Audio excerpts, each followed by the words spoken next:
प्रणाम दोस्तों। मैं KR Sihag government college Bhadra assistant professor political science अपने मैक्यावली पढ़ रहे थे। मैक्यावली का महत्वपूर्ण विचार हमने पढ़े हैं। आज अपने विश्वविद्यालय परीक्षा की दृष्टि से बहुत महत्वपूर्ण प्रश्न कि मैक्यावली अपने युग का शिशु था, पुनर्जागरण का प्रतिनिधि था। डनिंग का ये कथन कई बार NTA के एग्ज़ाम में भी पूछा गया है। Machiavelli as a child of his time कि वे क्या कारण हैं, वे क्या तथ्य हैं, किन कारणों के आधार पर, किस चिंतन के आधार पर, किन विचारों के आधार पर हम मैक्यावली को अपने युग का शिशु, अपने चाइल्ड ऑफ हिज टाइम, यानी वैसे तो हम बात करें तो कोई भी दार्शनिक हो, कोई भी विद्वान हो, वो अपने समय की ही देन होता है। उसके चिंतन पर, उसकी परिस्थितियों का, उसके देश का, उसके काल का, उसके घटनाओं का, वहाँ प्रचलित विचारधाराओं का प्रभाव पड़ता है। और प्रत्येक विचारक अपने देश, अपने काल से रंगा होता है। लेकिन ऐसा क्या कारण है, ऐसा क्या विशेष कारण है जिनके कारण अपनी राजनीतिक चिंतन के इतिहास में मैक्यावली को अपने युग शिशु की संज्ञा दी जाती है? इस पे हम डिस्कस करेंगे विस्तार से। क्या कारण है कि और भी बहुत विचारक हैं। वैसे तो प्लेटो और अरस्तु हैं, वो भी अपने काल के ही शिशु थे। उन्होंने भी अपने युग की जो समस्याएं थी उनकी तरफ आकर्षित होकर के अपने चिंतन को शुरू किया था, और उनके चिंतन में ये बात झलकती भी है। लेकिन फिर भी प्रोफेसर डनिंग मैक्यावली को चाइल्ड ऑफ हिज टाइम, अपने युग का शिशु कहते हैं। इस पर अपनी चर्चा करेंगे। सेबाइन का एक महत्वपूर्ण कथन है, आपको पता होगा। सेबाइन जो है वो हिस्टोरिज्म के बहुत, इतिहासवादिता के बहुत परखे हुए विद्वान हैं। उन्होंने ये कथन नेट NTA एग्जाम 2016 में पूछा गया है कि प्रत्येक दार्शनिक समकालीन इतिहास में आने वाले संकटों की देन होता है, वो सेबाइन कहते हैं। अब अपने बात करेंगे कि मैक्यावली अपने युग का शिशु कैसे हैं। तो इसका सबसे पहला कारण है कि जो तत्कालीन इटली था उसकी दुर्दशा से वो बहुत ज़्यादा दुखी थे। और उस समय जो इटली था वो 5 राज्यों में बटा हुआ था, 5 भागों में बटा था। नेपल्स, मिलान, रोम, वेनिस और फ्लोरेंस। फ्लोरेंस में इनका जन्म होता है। और उन्होंने देखा कि इटली में उस समय गृह युद्ध चरम सीमा पे था। लोग आंतरिक मामलों में हस्तक्षेप के लिए फ्रांस को, कभी स्पेन को आमंत्रित करते थे, और फ्रांस और स्पेन ने इटली की जो आंतरिक दुर्दशा थी उसका फायदा उठा करके उसको बहुत दुर्बल बना दिया। तो इस कारण से उन्होंने इटली के एकीकरण के लिए, इटली की राष्ट्रीय एकता के लिए अपने चिंतन को बढ़ावा दिया। दूसरा, आपको पता है दोस्तों, रेनेसा का काल था, पुनर्जागरण का काल था, और मैक्यावली को राजनीति विज्ञान में पुनर्जागरण का प्रतिनिधि कहते हैं। वेरी इंपॉर्टेंट, राजनीति विज्ञान में पुनर्जागरण का प्रतिनिधि मैक्यावली है। और उस पुनर्जागरण में आपको पता है विवेक, बुद्धि, तार्किकता, इनका महत्वपूर्ण स्थान होता है, नहीं कि अंधविश्वास का, धार्मिकता का।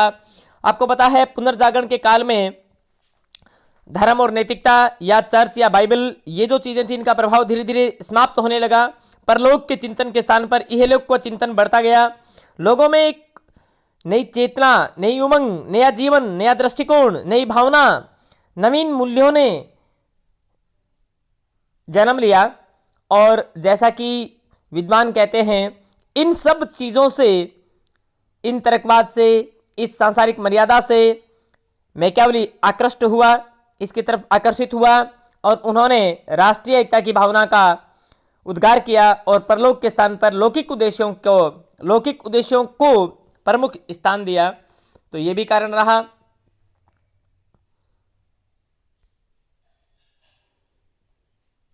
एक महत्वपूर्ण कारण था काउंसिलियर मूवमेंट की समाप्ति। आपको पता है चर्च और राज्य के बीच में जो संघर्ष होता है उसमें वेरी इंपॉर्टेंट है, मैं इससे अलग से एक वीडियो बनाऊंगा। काउंसिल मूवमेंट बहुत इंपॉर्टेंट है। जो प्रेसिडीय आंदोलन था, काउंसिलियर मूवमेंट थी, उसकी समाप्ति होती है, और उसके बाद राजतंत्र, निरंकुश राजतंत्र की पुनर्स्थापनाएं होती हैं। धर्म के स्थान पर राज्य का वर्चस्व बढ़ता है। आपको पता भी होगा वैसे कि जो पुनर्जागरण के बाद इंग्लैंड में हेनरी, फ्रांस में लुई एकादश और स्पेन में फर्डिनेंड, बहुत महत्वपूर्ण है, स्पेन में फर्डिनेंड जैसे महत्वपूर्ण राजाओं जिन्होंने आगे चलकर निरंकुश राजतंत्र की स्थापना हुआ। और इन सब से मैकियावेली भी प्रभावित हुआ कि ये कितने अच्छे राज्य हैं, कितने अच्छे राजा हैं यहाँ के, जिन्होंने वहाँ की राष्ट्रीय एकता को महत्व दिया है। और इसी से वो प्रेरित होकर के प्रिंस का लेखन करते हैं। और आपको पता है तत्कालीन धर्म के नाम पर पोप की विलासिताएं जो थी वो हदें पार कर गई थी। जो पोप था वो लोगों को केवल धोखा देता था।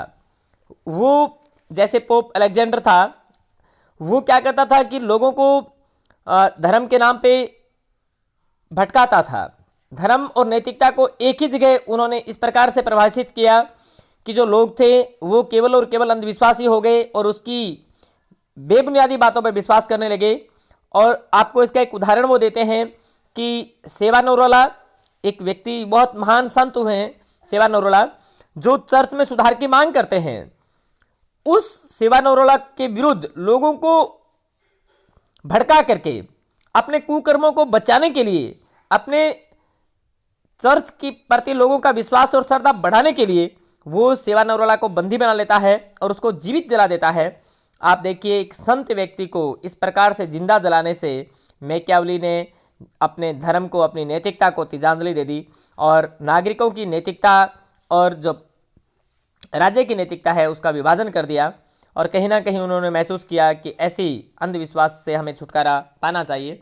निष्कर्ष के तौर पे अपने कहें तो इटली की दुर्दशा, पोप के नैतिक पतन, साधारण नागरिकों के भ्रष्ट आचरण और वहाँ के विलासी जीवन ने उसे मानव स्वभाव की घृणित व्याख्या करने के लिए प्रेरित किया।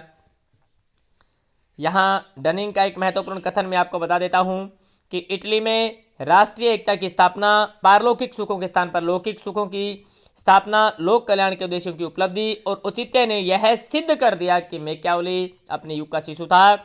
He was and is the child of his time, वो अपने युग का शिशु था और है। यानी मैकियावेली के बारे में ये प्रोफेसर डनिंग का कथन बहुत महत्वपूर्ण है।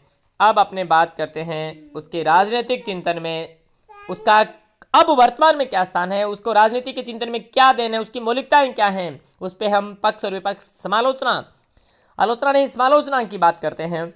सबसे मैं आपको मेन बात बताऊं, यहाँ से जो एनटी एग्जाम में प्रश्न पूछे जाते हैं वो मध्य युग का अंत करते हैं। नेशन स्टेट, राष्ट्रीय राज्य की अवधारणा की प्रतिपादन मैकियावेली करता है और सैद्धांतिक रूप से इसकी व्याख्या करता है और व्यवहारिक रूप में इसका अपनाना रूसो के द्वारा होता है। पावर पॉलिटिक्स की शुरुआत आधुनिक राजनीति विज्ञान में वही करते हैं। धर्म का राजनीति से पूर्ण पृथक्करण, वेरी इंपॉर्टेंट, राजनीति का नैतिकता से पृथक्करण अरस्तु, नीति शास्त्र से पृथक्करण अरस्तु, धर्म और राजनीति में पूर्ण पृथक्करण मैकियावेली। धर्मनिरपेक्ष राज्य की, सेक्युलर स्टेट की स्थापना, वेरी इंपॉर्टेंट, मैकियावेली। पुनर्जागरण का प्रति राजनीति विज्ञान में प्रतिनिधि मैकियावेली। पहला यथार्थवादी राजनीतिक विचारक, गैटल कहते हैं कि जो मैकियावेली है वह पहला रियलिज्म पॉलिटिकल थिंकर है, वेरी इंपॉर्टेंट है। युग पुरुष की संज्ञा भी इसे दी जाती है, किसके द्वारा, मैक्सी के द्वारा। प्रथम आधुनिक राजनीतिक चिंतन का जनक, ये कथन आते हैं, सीधे के सीधे कोटेशन आती हैं कि किसने राजनीति विज्ञान को पहला यथार्थवादी राजनीतिक विचारक कहा, किसने इसे युग पुरुष कहा, किसने इसे अपने युग का शिशु कहा, किसने इसे प्रथम आधुनिक राजनीतिक चिंतन का जनक कहा। ये कथन ऐसे के ऐसे एग्जाम में पूछे गए हैं जहां से मैंने उठाए हैं। और इसके बाद डनिंग उसको चाइल्ड ऑफ हिज टाइम भी कहते हैं और वेरी इंपॉर्टेंट, मध्य युग का अनंत और आधुनिक युग की शुरुआत। देखो, आधुनिक राजनीतिक चिंतन का पहला विचारक कौन कहता है, मैक्सी। और आधुनिक राजनीति की शुरुआत, आधुनिक युग की शुरुआत करने वाला, मध्य युग का अंत करने वाला, ये कोटेशन किसकी है, डनिंग की। गार्नर तो ये तक कहते हैं कि राज्य शब्द का प्रथम प्रयोग अगर किसी ने किया तो वो मैकियावेली ने किया। कैटलिन कहते हैं कि प्रथम राजनीतिक वैज्ञानिक थे, यानी वो पावर ऑफ पॉलिटिक्स के कारण प्रथम साइंटिस्ट थे। और अब उसकी थोड़ी कमियों की बात करें तो फोक्स, वेरी इंपॉर्टेंट कथन आपको काम आएगा ये फोक्स का।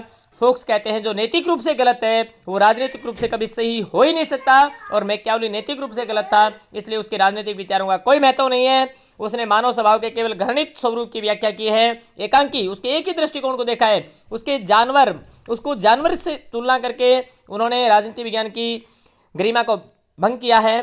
संप्रभुता का जिक्र वो कहीं नहीं करता है। और आपको पता है कि राजनीति अपने आधुनिक राज्यों का जो महत्वपूर्ण चार तत्व है उसमें संप्रभुता वेरी इंपॉर्टेंट है, उसका जिक्र बोंदा करते हैं। और इसीलिए कई बार भ्रम होता है कि बोंदा राजनीति विज्ञान का या आधुनिक राजनीति विज्ञान का जनक है, जबकि आपको नहीं मानना है। अगर ऑप्शन में वाक्यावली ना हो तो बोंदा को चुनना है। अवसरवादी जो ऑप्शनिस्ट आजकल जो दल बदल की राजनीति है उसकी शुरुआत कहीं ना कहीं ये मैकियावेली कर देते हैं। वो कहते हैं कि अवसर के आधार पर ही हमें राजनीति करनी चाहिए, उसमें शेर और लोमड़ी दोनों के गुण होने चाहिए राजा में। तो अवसरवादी राजनीति में चालाकी की जो बात है वो यही करते हैं और ये निरंकुश राजतंत्र की बहुत प्रशंसा करके लोकतंत्र को घृणित मानते हैं। इस प्रकार से मैं आपको बता दूं कि इनकी जो पीडीएफ है वो भी मैं आपको अगर आप फ़ोन ना करें, केवल मेरे को व्हाट्सअप लिख दें, मैं आपको भेज दूंगा। क्योंकि जो वीडियो बनती है उनमें क्लियरिटी कम है, मुझे पता है। कुछ लोगों के मेरे पास फ़ोन आते हैं, तो फ़ोन ना करें, केवल आप मुझको व्हाट्सअप से लिख दें, मैं इनकी पीडीएफ आपको भेज दूँगा। और बाकी मैं इनके जो नोट्स हैं वो भी बनवा रहा हूँ, वो भी आपको भिजवा दूँगा।